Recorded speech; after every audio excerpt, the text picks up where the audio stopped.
Bonjour à tous, dans cette vidéo nous allons réaliser un exemple de diagonalisation d'une matrice A. On calcule d'abord le déterminant de A moins lambda id avec la méthode de Sarrus.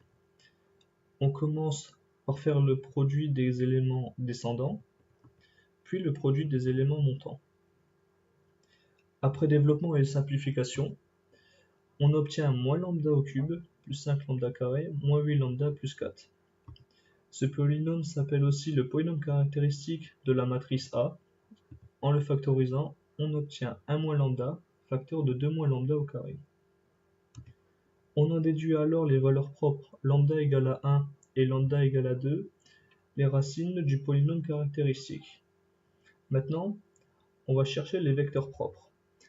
On commence par calculer le noyau de A moins id en résolvant ce système.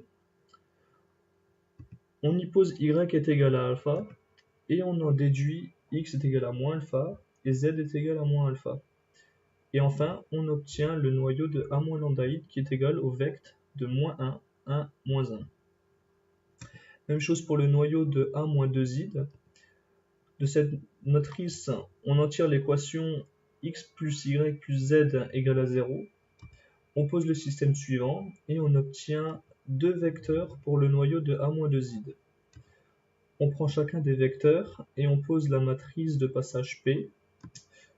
Pour déterminer P-1, la matrice inverse de P, on résout le système suivant jusqu'à aboutir à ce système qui nous donnera P-1. Maintenant, pour diagonaliser A, on utilise la formule D est égal à P-A fois A fois P.